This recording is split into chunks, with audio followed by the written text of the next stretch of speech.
Have you ever caught yourself doing something that you've done 100 times before and thought, there's got to be an easier way to do this? What I always forget is that whenever I have thought that, there's most likely someone else who's not only also thought that, but has come up with a solution. Enter hacks, as in tips and tricks, things that make your business function faster and easier. Gresham Harkless Jr. is joining us today to share his best CEO hacks to help you run your business more efficiently. We'll cover invoicing and bookkeeping, organizing mail, project management, keeping notes, and all that stuff that you have to do in your day-to-day business. Gresh is the founder of CB Nation and also Blue 16 Media, which offers digital marketing services, web design, website support, and SEO services.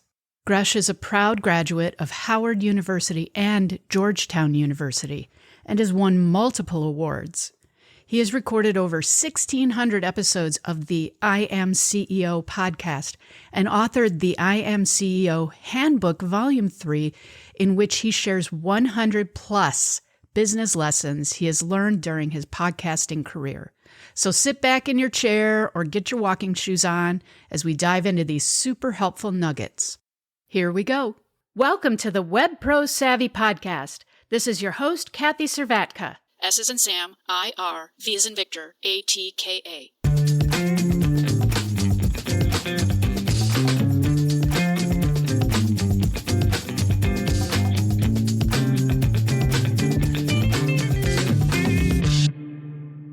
All right. Hi, Gresham. How are you? I'm super excited to be here, Kathy. I'm doing phenomenal. Yeah, I'm so glad to have you here. Thanks for being here. I think my audience is going to be really happy with some of the things you're going to share with us today. We're going to talk about CEO hacks, tricks and hacks, and whatever hack means to you, which I'm going to ask you in a little bit. And I know I'm going to learn a lot. I've already learned a lot just in our conversations together, so I'm excited. Can you first, though, just give us a little bit about your professional background, where you came from, and what you do now? Yeah, absolutely. So again, excited to be here, Kathy, to talk with talk with you, and then of course, hopefully help out so many of your audience and people that are doing phenomenal things. So, my background is really varied. I've done a lot of different things, everything from being an adjunct professor to teach little 4-year-olds how to throw a football through an inflatable football, to teaching in elementary schools, to now doing digital marketing and so many different things. But I think one of my big things in being in the DC area, I went to school at Howard and Georgetown. I went through a kind of space and time where it was like I didn't know what I wanted to be when I grew up. So I really just tried as many things as I could to try to figure out what stuck. And for me, I actually went back to when I was a kid, and I started what is now called like a family newspaper. But for me, it was just a way for me to collect all the things that were going on in our family, so that my dad, who was reassigned to an entirely different country because he was in the military, was able to find out all the things that we were doing. So a lot of what I do is fueled by that, by creating what I call media companies. And at that time, when I was 10, it was literally finding out all the things that were going on in our family so that my dad would know, but I also sold the subscription. So I've had that entrepreneurial itch, so to speak, and throughout my life, just been trying to figure out how best I can kind of scratch that as much as possible. Wow, that's really cool, and so much more advanced than my lemonade stand. I sold lemonade and seeds, flower seeds. I like that. Which is funny. That's so cool. You did a family newspaper. I just love that. That really taps into something. I wish I would have thought of that. That is such a great idea. Do you still have them? I don't still have them, but funny. Oh, do I still have the newspaper? Oh, I thought you meant, do I still do them? Yeah. Yes. So funny enough, years later, when I'm trying to go through this question, like, what do I want to be when I grew up? My mom had them, and it was one of those kind of unique stories that I felt like not a lot of other people did it. Of course, I did the potato chips on the playground and things like that.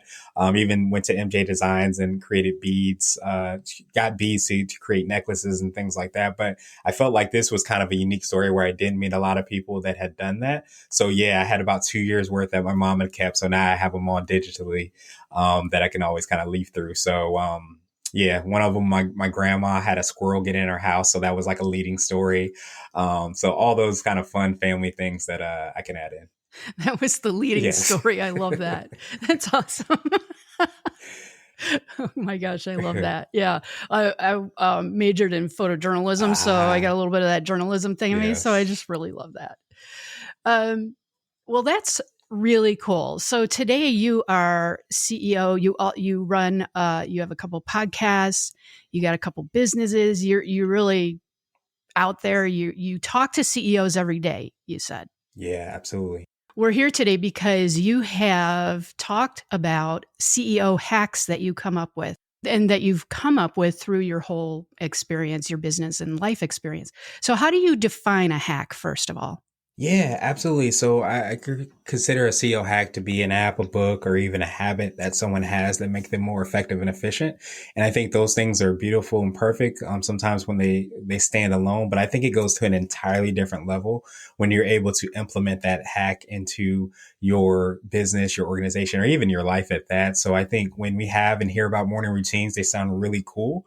But when you're able to kind of mold and adjust it and make it into your own, that's when it goes to another level because you start to see the impact in your life. So I feel like what makes a CEO hack is when you're able to like leverage it and implement it within your process, your systems, the things that you're doing on a daily basis, potentially. Okay, I like that. So you don't try and reinvent what you do necessarily, but just merging it into what you already do to make it more efficient. Yeah, absolutely. I think it's very much like that, the clay, where the clay can do many things, but you start to mold it into the thing. So I think it's a process and, you know, you want to figure out like what you're doing, which I think sometimes is the great place to start.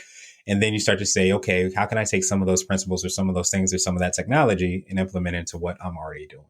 I like that because it feels doable. Like I don't have to reinvent the wheel, as they say. So I'm interested to hear these.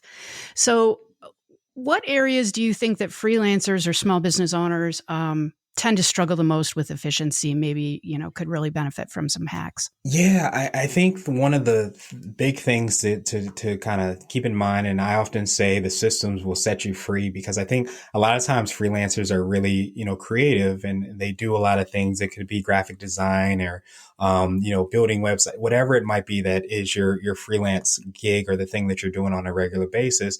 But I think sometimes those systems aren't necessarily in place. And I don't think that it has to happen on day one where you have to have all the immaculate systems that automate and do all the things. I think it's just starting to get in the process of figuring out like, how can I not carry all the things that I'm carrying, do all the things that I'm doing, but I can make it a little bit more into like a process or a place. So I think one of the best ways to do that is really to just get like overall organized. And I think the best ways to do that are like project management softwares. So we as a team, and we have a digital marketing company, focus on Basecamp, and Basecamp is a way and a place that we literally put everything that we're working on.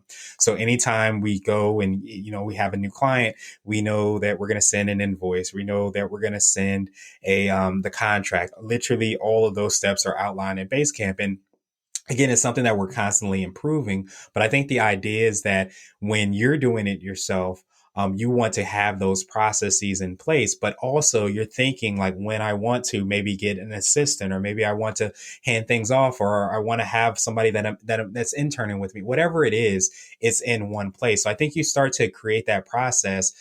Even though it might feel like an extra step, I think it's going to help you to be a lot more streamlined. And then you start to have like a repeatable process with every client you end up working with. And I think it makes it an overall experience for yourself, but also for your clients as well, too. Basecamp is something I've heard of but have not actually worked with. What would be the main tools or main things that Basecamp specifically does? Yeah. I said main and then specific, generally. Yeah, I understood what you were saying. Funny enough, so we were using Basecamp now, but before we were using Asana. There's ClickUp, there's Trello. So again, there's lots of different softwares out there. Like I talked about the clay, there's lots of different types of clay that you can use. You find the clay that works best with you, that you feel, kind of fits the needs that you have. But I think the thing that really helps us out with Basecamp is we literally can put everything we're doing within Basecamp. So it has a place that you can put to-dos. It has a place that you can create calendars. So if we, like, for example, if we were to update or, do any maintenance on clients and we do it a specific day of the week, we can put that on the calendar and create that as a task. If there's files that we want to have, maybe you need a client's logo that you want to have handy. You don't have to search through your email each time to try to find it. You can put that into the Basecamp. You can have, even now, you can add on client correspondence within Basecamp, which is what really attracted me to Basecamp over other ones, is that rather than getting lost in my email and me trying to find all the things, I can literally have as many conversations as possible with the client within Basecamp. So I can always go back and say, okay, what did I say yesterday? Or what did I say 5 years ago to that client? And you have it all in one place. So at the end of the day, it just makes it a lot simpler because you go to one place and you see everything there. Of course, you have to build the habits to use that. But I think once you have those habits, you start to see the value of that. I can't tell you how much time, Kathy, I've wasted in terms of like going through my emails. Like, I know that I got this. I know that I put it somewhere. I just don't know where it is. And I don't know what I named it. And that hopefully alleviates a lot of those frustrations. Yeah, I was going to ask you about that. So yes, that would be me. Um, I do have a system. I've been doing this a long time, over 20 years. So I do have a system, with folders and emails. But honestly, I still have to do some searching, even it's not perfect, right? But I guess nothing is. But this sounds not only like a project management, but a client management as well then. Yeah, absolutely. Absolutely. I think it goes to the edge. I wouldn't call it a full like kind of CRM, but I think you could actually build potentially a CRM through that. So like one of the things that we do is we have like an intake for clients and we call it a PID, which is a project initiation document. We do put some CRM type information there, like the email address, phone number, things like that, but we upload that into Basecamp. So that document lives on Basecamp and we can see all the information at all times about clients. And then it's on the cloud. So you can get it anywhere and your assistants or whoever can get it anywhere.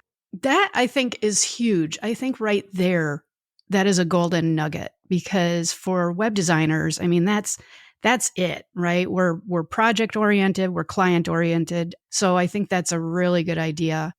So, all right. So we got Basecamp down. But over the years, you've probably gathered a lot of tools, tips, tricks, all this stuff, right? If you could categorize them, maybe like 3 or 4, 2 or 3 categories of business that they help, say for a website freelancer, what kind of categories would you put those into? Because like you said, I guess I'm trying to get at, there are many tools to do anything, right? We know there's just a ton out there. But if there were 2 or 3 categories that we would need to address, what would that be?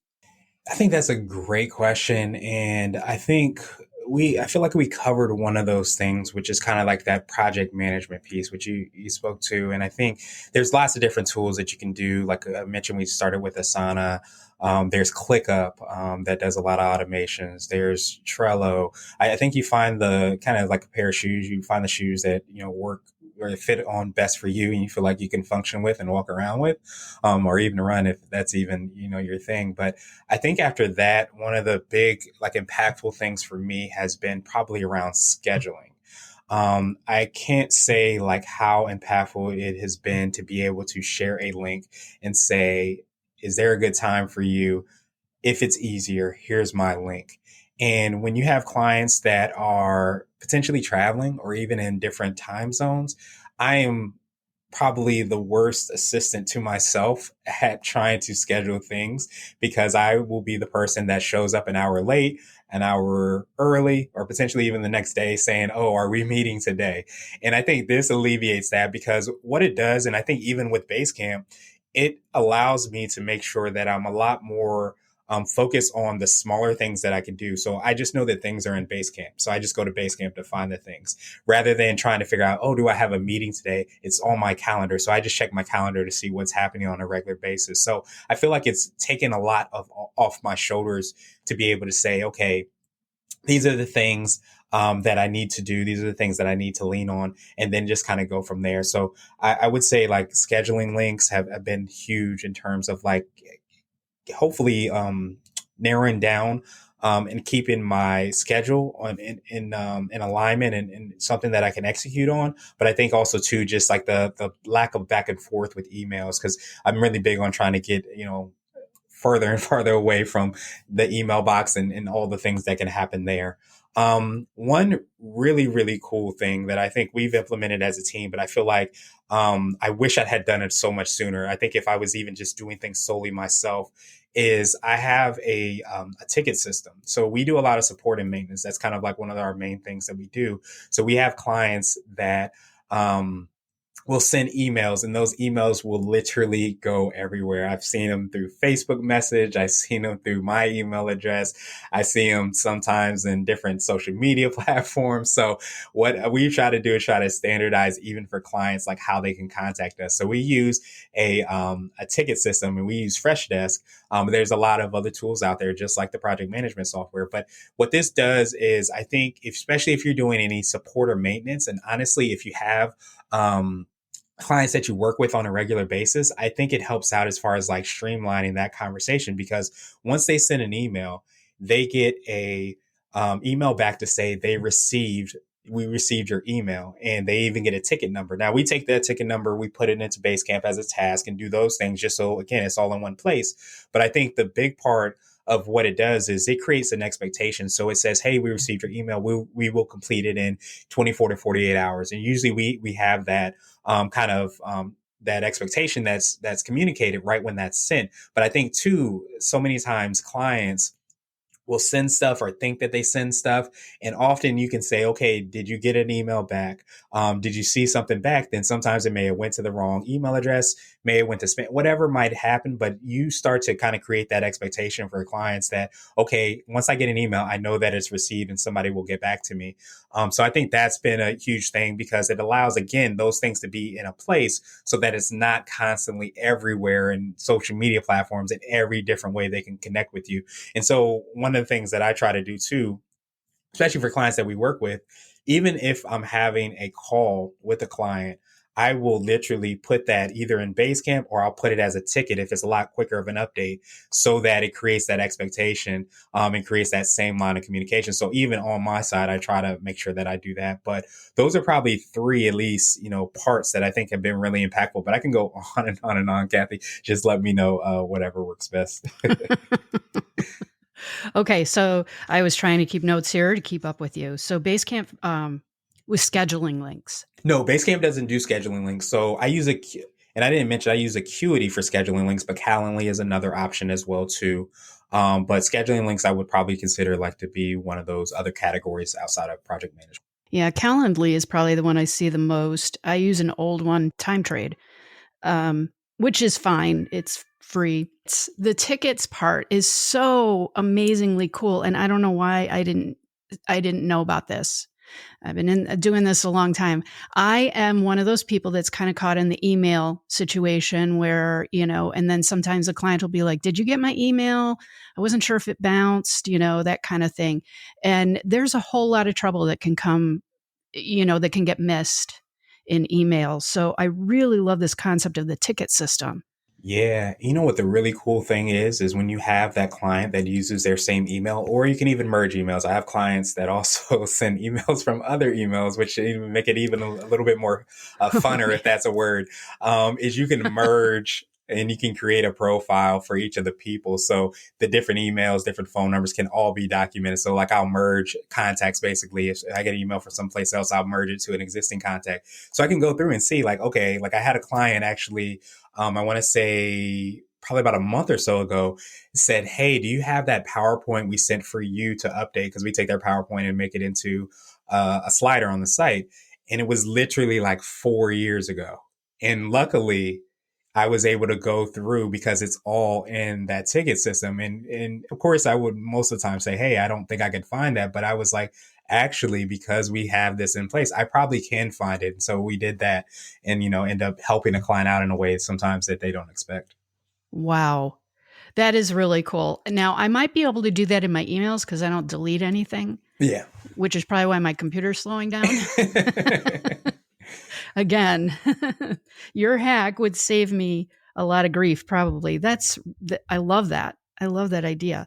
And then, so we had scheduling, we had the ticket system, and then Scheduling, ticket system, and then the project management we talked about. project management. Yes, of course. Well, those are super. I mean, those just get at the heart, I think, of our business. Just as far as like with clients, that communication's so important.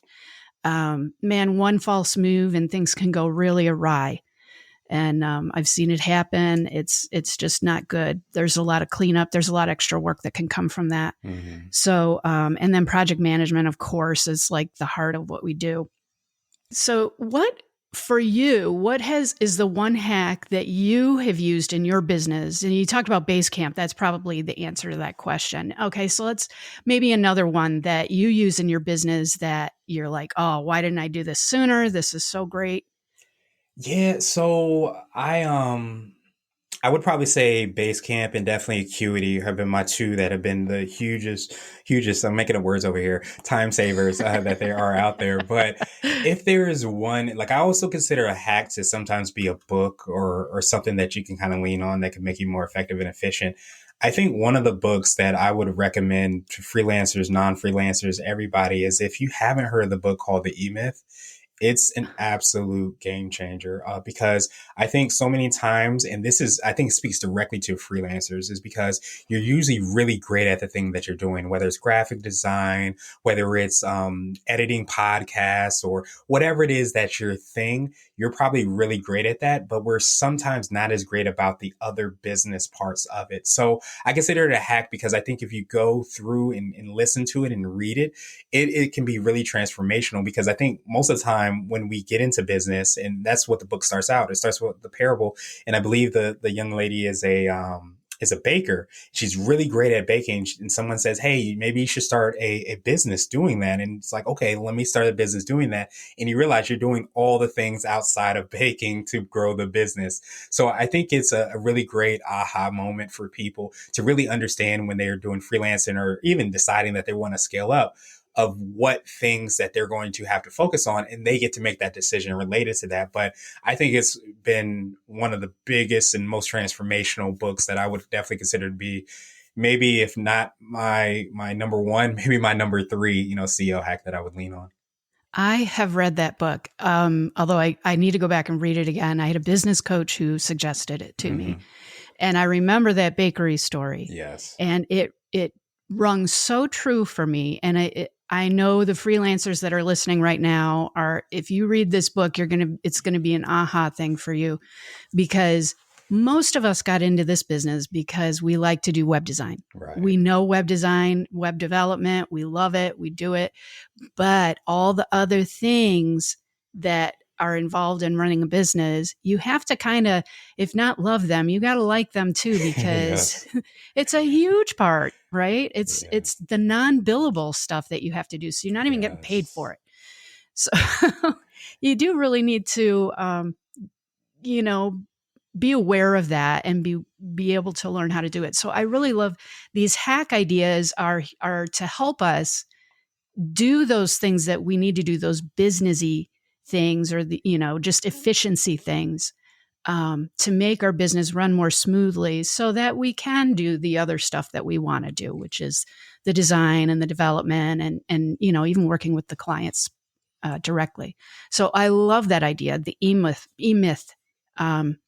I forget the full title. E-Myth Revisited by Michael Gerber. I know. Yeah, I'm going to put it in show notes. So not to make this a lightning round, but I kind of want to maybe just list off some topics some areas where we need to work in our business, and that maybe you have a hack for or an idea for that could help our process. So something like with invoicing or bookkeeping, that kind of thing. Yeah, for invoicing and bookkeeping, I've always heard of QuickBooks, and I use FreshBooks myself though. I use FreshBooks. I feel like it's a lot simpler, cleaner. I feel like they've built out a little bit more of a accounting arm to the things that they're doing, but you can run reports, do all those things. So I think that's definitely been my go-to. FreshBooks. Yeah, I've used QuickBooks and it is good. It's a little beyond my understanding. It's for people who know bookkeeping a little bit. And I now use something else. Wave apps. I had to think of it. Wave apps. It's free. And it's super basic. But FreshBooks is one that I know a lot of freelancers use. Okay.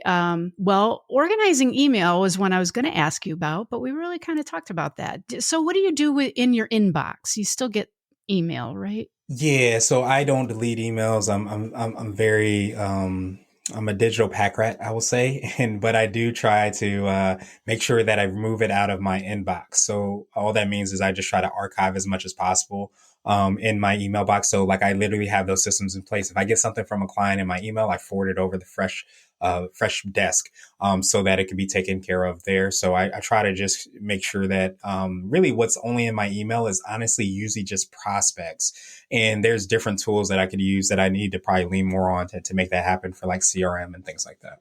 Okay. All right. How about keeping your computer organized?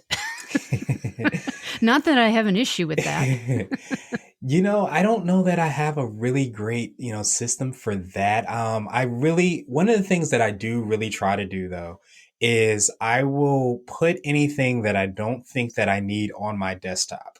The reason that I put that on my desktop is because it makes me delete it. So especially when I'm working with a lot of images and things, or if I'm downloading images to upload them, I'll put that as much as possible on my desktop so that I end up deleting it overall. So, I use other tools that, are for like antivirus and things like that. But just for the organization piece, I really think that putting it on my desktop of something that I know that I probably won't need long term is probably good. And maybe another subset of that is I do use Dropbox. So my Dropbox does sync all across my devices. So if there is something that is, let's just say for my business and I want to add a logo to a folder, I make sure that folder is in the Dropbox folder. I have that all organized. It goes there and then I can get it on my phone, on my other computer, whatever it works. It's all in one place. Yeah, yeah. I love Dropbox. They started charging more, I think. And I was trying to also combine that with contract signing. Do you use it for that? What do you use for contracts? I use and I forgot the name of the tool. I used to use Echo Sign. They were by Adobe, but I stopped using them. And I found like a WordPress plugin, and I can get the name of it, but it was something that I could send them out through WordPress. I got kind of like one of those lifetime deals. So I just bought it in advance and said, okay, well, I'm just going to use this for literally everything. And I was able to use it for, whatever I needed it to do. And I just have to like upload that. But I was using Echo Sign, and then I try to stay away from like that monthly cost, if at all possible, for something like that. Yeah, these monthly costs really add up. All these tools, everything we're talking about has premium versions. And I think, if you can find tools that do the same functionality, but, they have a free version and you're not going to go beyond whatever that limit is, I would suggest doing that. Otherwise we can be nickeled and dimed to death. It's into bankruptcy. It's just everything's a fee now. So anyway, I really like that. How about note keeping? Now, you and I talked about this before, and you gave me something really cool because I like to handwrite my notes. And not everybody does that, but I'm on the computer so much, but I still like the tangibility of handwriting notes. But I end up with papers all over the place, notebooks all over, and it's actually kind of hard to find. So what do you do for notes? Yes, absolutely. You were speaking my language when we talked about that, Kathy, because I am that person. I was an English major. So like I talked about before, like loving to write, that's been my thing. And so I literally love like sitting down and talking with somebody and having a piece of paper and writing those things out. But I lose the notebook, I lose the paper and all the things in between. So I started to like kind of, I won't use the word discipline, but get in the habit of just writing things into my Evernote. So Evernote's been big for me just because I literally will leave and put everything there as much as possible. I've started to kind of transition a little bit because the Evernote is a lot more for personal and it's a lot easier to access. But again, Basecamp has notes features as well too. So you can put it in there. It's not as robust or as fancy as Evernote. So I can't write into my Basecamp or things like that. But if it's client focused, I'm going to type it out and put it into Basecamp and have it in that Basecamp. But if not, I'm using Evernote by default. And so you can write it out. I have a note phone. So I literally can just write everything out within Evernote, and then it will upload there. I can type in it. I can share files. You can do all those different things. And I have different folders and categories. I think they call them notebooks in Evernote to be able to place all the things there. But that's been huge just because now, again, my whole thing has been like, can I go to one place and find everything? If I don't know where it is, can I go to one place to find out, potentially at least be in the right direction or in the next stratosphere or something? Can I get close to where that possibly is? And that's helped me out as far as doing that. I hear you. It's like, just give me at least a nugget where I can look in. Exactly. Now, you just said note phone. Did you say note phone? Did I hear you correctly? Yeah. So Samsung note phone. So you can literally just take it has a pen that's here. I also have I think it's called a Studio tablet that it also has a pen as well too, that I could flip it over and, not to do a demonstration or anything, but you can take it and flip it and then you can write on it and do those things. So all those things just allow me to tap into the writing when I feel like typing, when I feel like writing, like when I'm doing podcasts. I love taking notes like you are doing. So I love just kind of flipping this over and not depending on like a piece of paper that I know I'll probably lose. Yes. Oh, I love that. But I'd have to. Okay, so I'm an iPhone person. I'm a PC, but I'm an iPhone. So that's a really cool thing, though. I like that idea. Come over to the dark side. But I think they have it for the iPad too. I think they have. I don't know how well it works, but they might have. Okay. Like that. Yeah, I just love that idea, though. That's something to look into for sure. Onboarding clients, that would probably still be. Well, like onboarding brand new, you still would be using Basecamp for that? Yeah, so I use Basecamp for that. I think one of the cool things, and I don't know if I talked a lot about, within Basecamp, you can create templates of the processes that you want. So for example, when we're bringing on like an SEO client or we're bringing on a website maintenance client, I literally have steps that I do on every one of those processes. So we'll break down and say, okay, we're going to send them this email, or send them this message, or, send them this list of things that they need to look at. So when we're onboarding clients, usually after they are prospects, so they are probably living in my email box, I send them a message, say, hey, I have an intro video. I have a list of things that we're going to need from you. I have a new client questionnaire, which is another big thing. And then we'll bring clients over to Basecamp through that. And we take all that information, we put that in the PID, the project initiation document. And that way we have all the things there. So again, if I'm looking at it today or I'm looking at it 5 years from now, I at least can get again in that stratosphere of like where that client is, who the point of contact, some of those things. Of course, it's never foolproof. If, you always want to be able to update it, but at least it can hopefully get you there so that you have some information to get started. Oh, that's super cool. Okay. So it sounds like Basecamp is our winner for the all around. If you were to pick one thing, I'm guessing that would probably be it. Yeah, I mean, there's definitely some limitations though. So that's why I say, a lot of it is, so I'm very much so, and this is a lot of, I think before you jump into the hacks, one of the big things is to understand yourself as much as possible, because again, you want to build the systems around, I think, your strengths, your core competencies and things like that. So Trello, for example, is really a lot more visually appealing than I think Basecamp. So if you're listening to this and you're more of a designer, web designer, then I definitely would consider maybe looking at that, because it might be a little bit cooler. But if you're like, hey, I just want to automate all things of my life, maybe look at something like ClickUp. ClickUp is a lot more robust. You can start to add in a lot more automations and things like that. So I'm a lot more of a person that likes to, I always say, like, I'm the person that wants to get the duct tape out. And even if the two things aren't related, I want to try to connect them.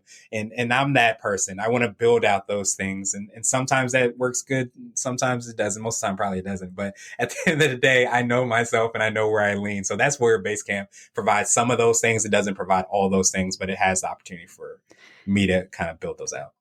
I love that you said duct tape. Who doesn't like to duct tape stuff? There you go. I'm the MacGyver. I'm wondering if that would be something Zapier should think about, yes. The duct tape of the internet. Yes. Because that's kind of what they do. They work to connect software packages and it's pretty extensive with everything they can do. Have you ever used Zapier? Yeah, I use it. I say we have an account. I haven't used it nearly as much as I think that I could. I was playing around with certain things. Like, for example, if I wrote something in Evernote and I think I used a certain tag, it would show up as a note in Basecamp. So that was set up, those things like that to just, again, knowing your habits and be able to build around those habits was some of that. And Zapier, it was able to make that happen. Okay. That's, yeah, I love that. I love all those kind of things. And it's like they all take effort to set up and they take time to learn. And like you said, get in the habit. But once you get there, it's so worth it. You don't have to think about it again.